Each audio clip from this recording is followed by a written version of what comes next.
So for today's video, I want to go back to propaganda because it's been a while since I touched on a book read, and I just want to keep doing that because that's how the brain stays sharp and get more ideas.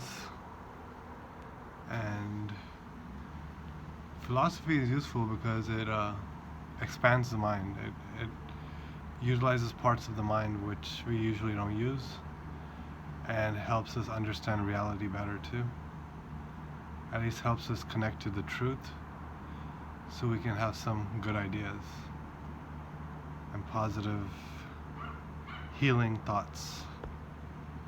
So I left off on page 52 with this propaganda and truth.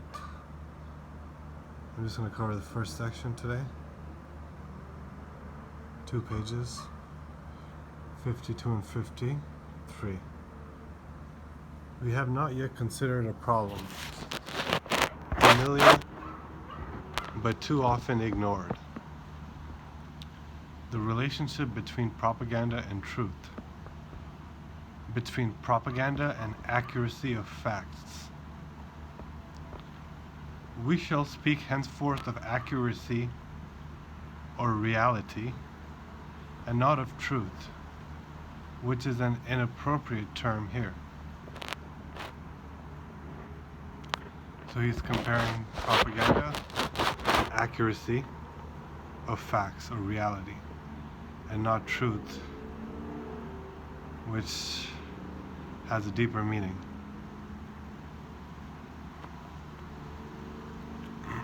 Like I said, everything can be seen from 3 different angles at least, or 2 different angles at least.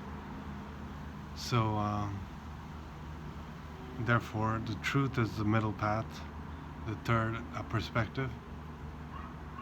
So he's distinguishing between propaganda and accuracy of facts. The most generally held concept of propaganda is that it is a series of tall stories, a tissue of lies, and that lies are necessary for effective propaganda. Hitler himself apparently confirmed this point of view when he said that the bigger the lie, the more its chance of being believed. This concept leads to 2 attitudes among the public. The first is, of course we shall not be victims of propaganda because we are capable of distinguishing truth from falsehood. So they think they can see the truth and distinguish from falsehood, because lies and propaganda are usually easy to detect in tall stories. That's one of the assumptions.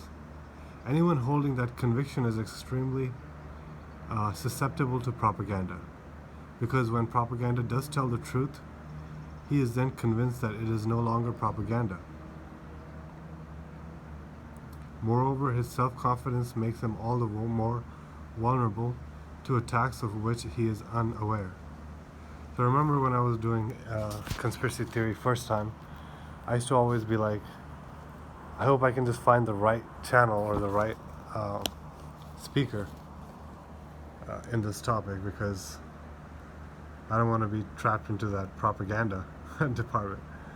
But when you get more educated, you realize that you have to see all evidence, verify yourself, and then you have to figure it out for yourself, basically.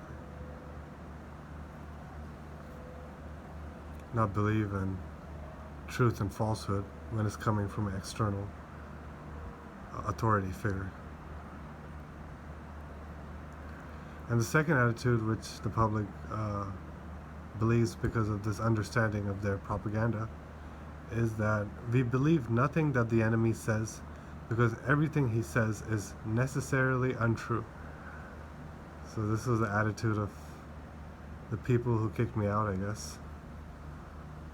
The enemy because I have such radical beliefs.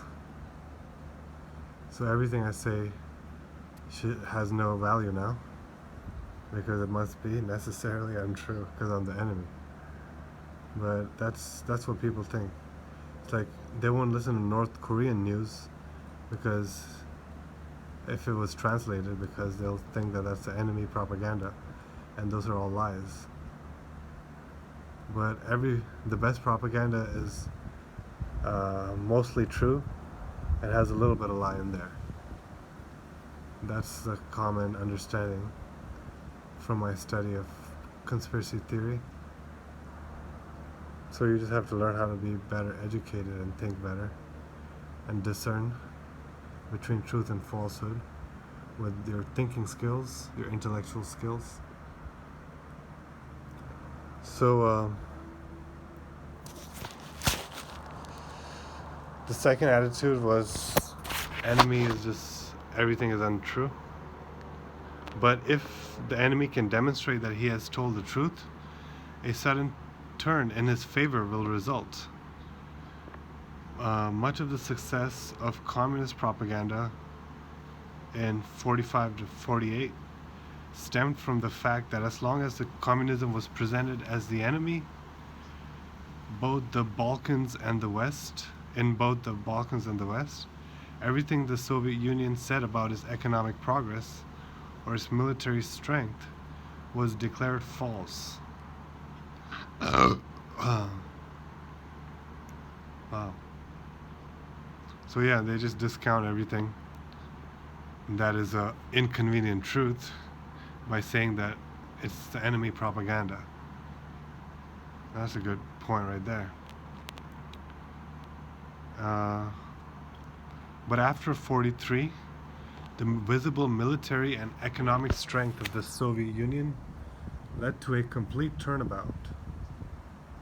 What the Soviet Union said in 37 was true. Therefore, it always speaks the truth. So this is George Orwell in 1984. Talked about what is the truth today.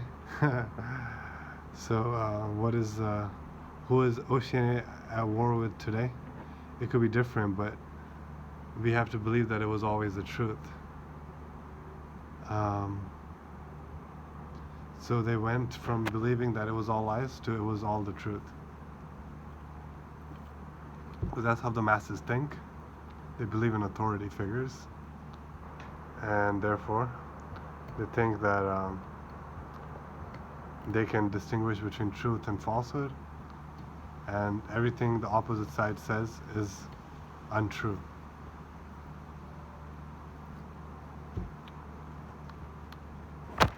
That reminds me of the feminists protesting against abortion in Europe. In some country, they shut down the country because the president or prime minister made abortion illegal. And so they stopped working and they just took to the streets. Now these feminists, they think they know the truth. And they think everything the pro-life side says is untrue. So that's why they reacted such a way.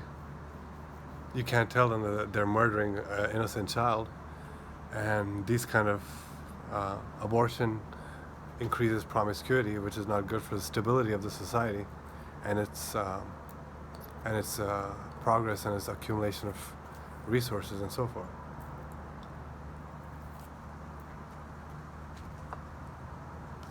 It's good for the feminists who are used to living in a certain way, but that's a selfish motive. Collectively, it's bad for everybody. I mean, it doesn't have to be bad for everybody, but in the present situation, it's definitely bad for everybody. So yeah, that was an example I thought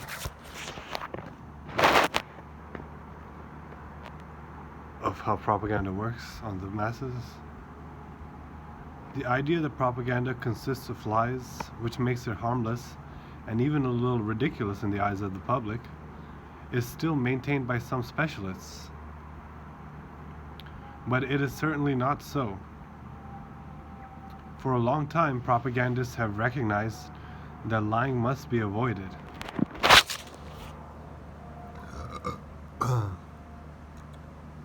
Certain authors have. Oh, it is true. For a long time, propaganda was made up of lies. When war is declared, truth is the first victim. Falsehood is the most useful weapon in case of war. Um, he revealed innumerable lies, deliberate or not, used during the War of 14 to 18.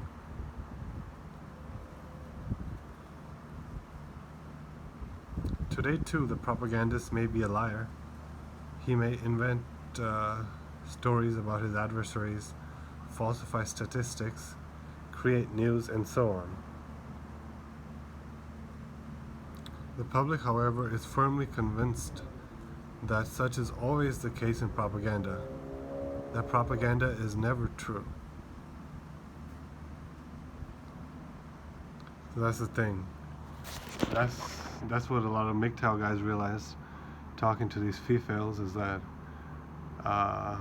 once they see you're a MGTOW, then they just kind of don't want to. They get really mad, you know. They don't want to discuss anymore. They just want to attack or run away.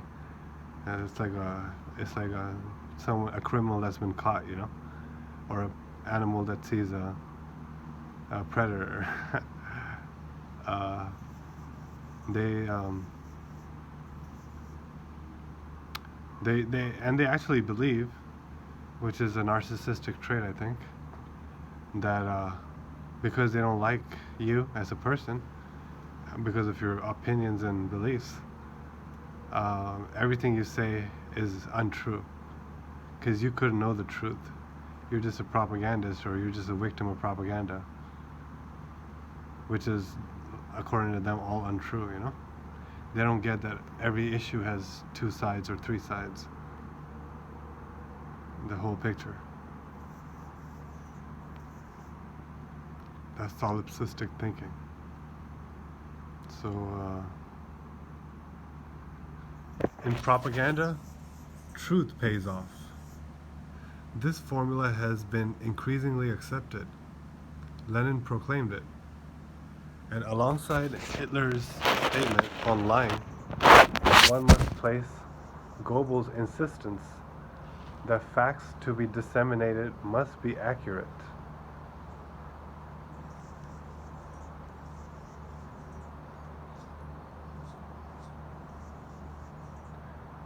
So,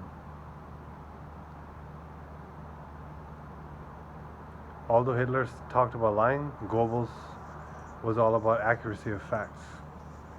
And this idea is now generally accepted about Goebbels. In the United States, it is the #1 rule in propaganda manuals, except for unbelievable and harmful truths, about which it is better to be silent. Which is why the thoughts don't share those past histories, which for the unbelievable and harmful truths. Right. For the conspiracy theory extreme stuff, you better be silent, or to use humor. It's another tactic, but that's for the other side. Scheif said in its manual, when there is no compelling reason to suppress a fact, tell it. Aside from considerations of military security, the only reason to suppress a piece of news is if it is unbelievable.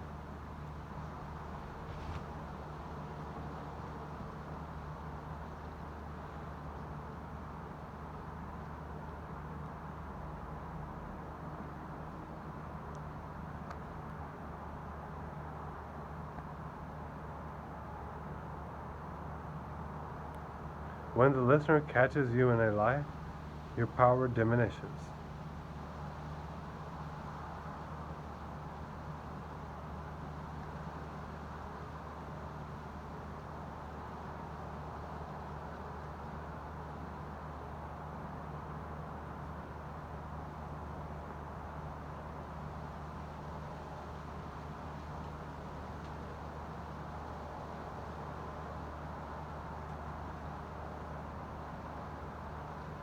So for this reason, never tell a lie which can be discovered. As far back as 1940, oh yeah, that's why the females send mixed signals too, because they obviously can't tell you the whole truth, because that'll make you run for the hills. So they've got to tell you with mixed signals and body language and stuff, or friends. Anyway.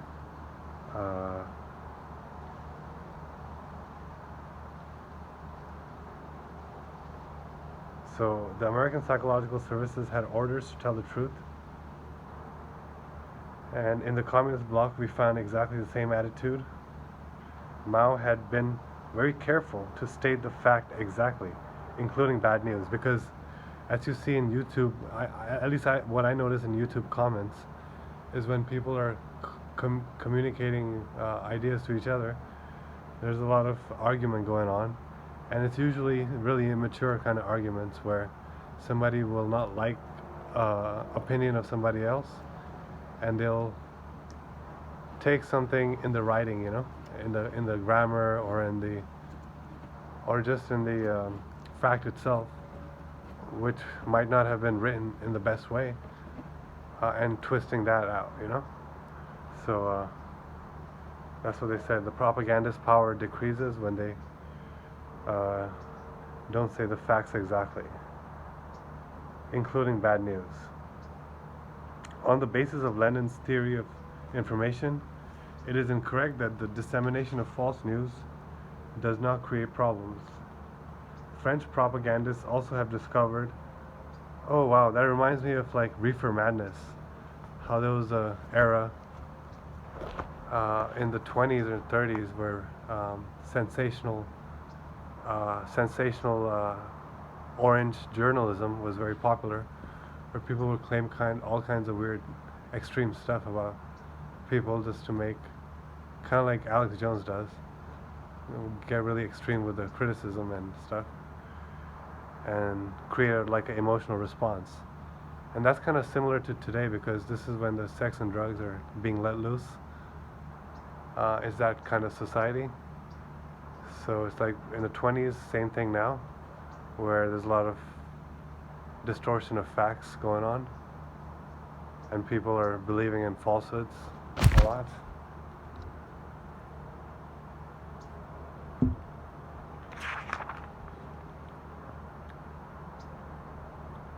French propagandists also have discovered that truthfulness is effective, and that it is better to spread a piece of bad news oneself than to wait until it is revealed by others. There remains the problem of Goebbels' reputation.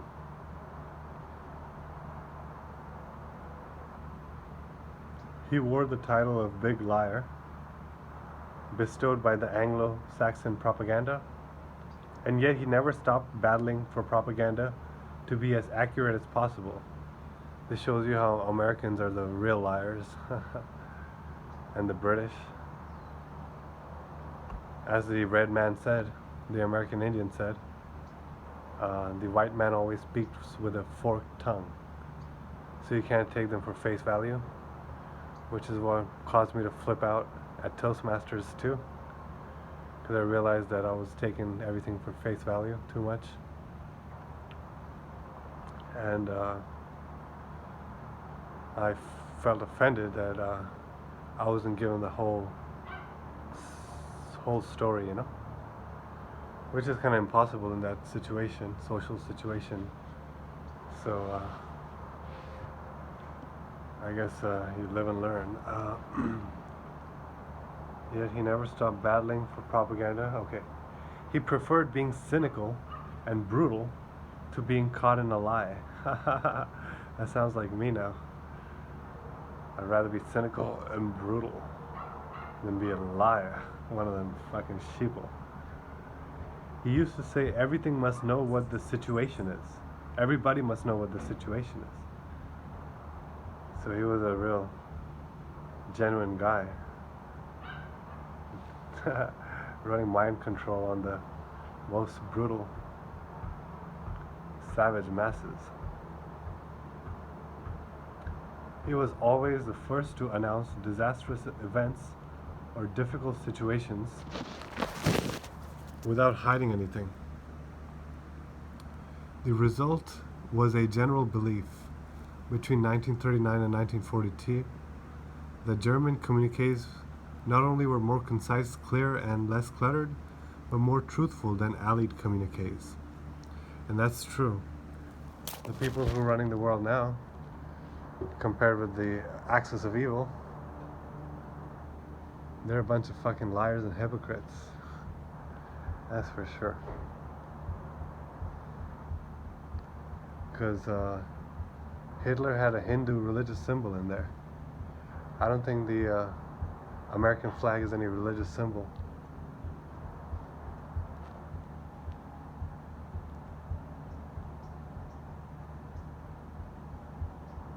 So obviously he was more closer to the truth. That's why Mein Kampf is one of the best philosophical books out there on politics.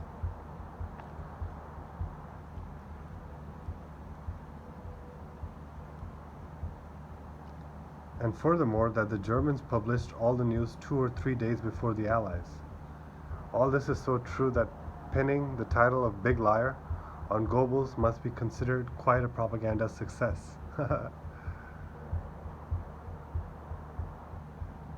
So obviously it shows that they're coming with the truth, they're coming early and without all the BS, which is why they're coming early. That's why that's kind of like the losing side in any war.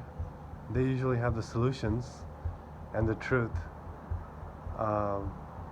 Just like today now I realize with the war on Middle East, they had the social solution for all our social ills and our civilizational ills, but we chose to destroy their way instead of following it.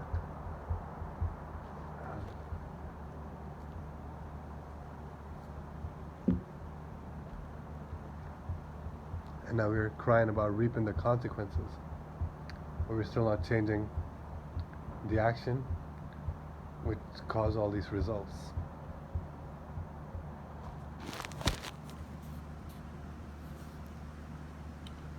So back to Hitler and Goebbels and their contradiction.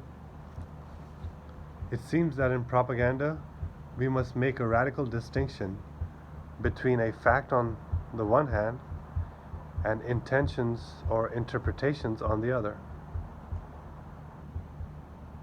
In brief, between the material and the moral elements. The truth that pays off is in the realm of facts. The necessary fault. Okay, so you only got to talk about the facts.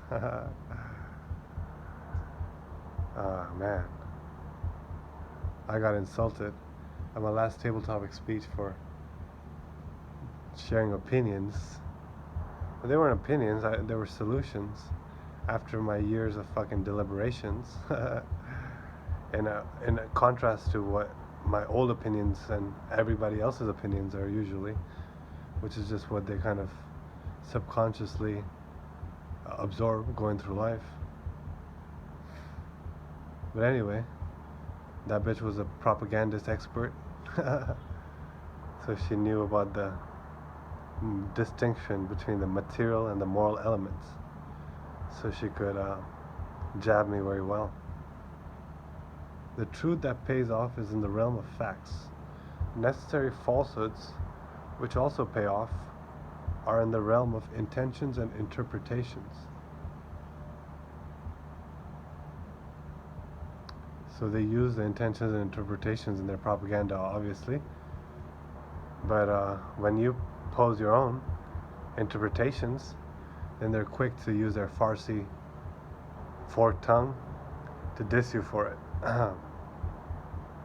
The same bitch who dissed me for my supposed opinion was the one who started the whole fucking politics of the club, talking about, oh, Trump is bad, I'm sick of Trump, I'm scared, and like, get the fuck out, this is a professional setting. been talking politics, religion, and sex here, but they want to talk politics and they want to talk sex now. Religion is the bad guy, except for communism. So this is a fundamental rule for propaganda analysis. All right, so facts and lies.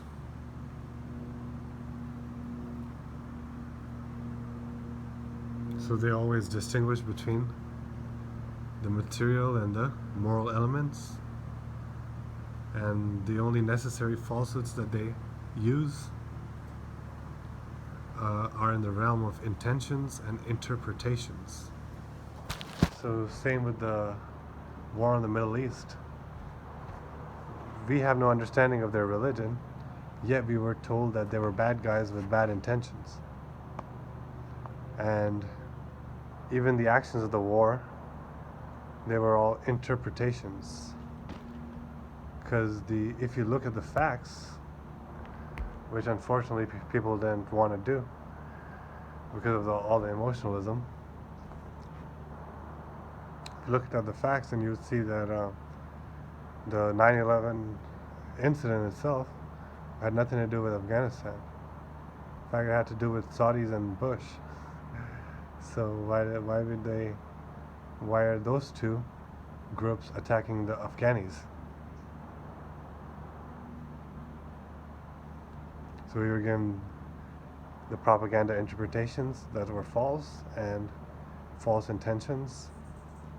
They didn't share their real intentions about the oil and the pipelines, and geopolitics, and also facts. I guess you can't even see 9/11 was there to destroy America and bring it down to its knees, really, in the whole scheme of things, in the grander scheme. So you couldn't tell the American people that they had to spend all their energy to destroy themselves. So that's why it was a necessary falsehood. It was in the realm of intentions and interpretation. In the realms of facts, when you drop facts, then you were labeled as the boogeyman itself, one of those homegrown militants, those radicalized terrorist wannabes,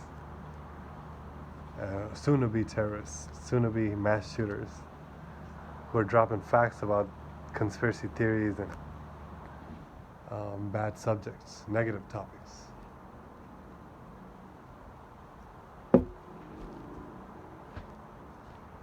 So anyway, long-ass video. Want to touch off page 53. I'm going to return to the problem of factuality. It's the next section. And then we're going to talk about intentions and interpretations. It's going to go in deep to this whole subject of propaganda, and that's the last section of chapter 2. Kunal checking out with another book read on propaganda by Jacques Ilon.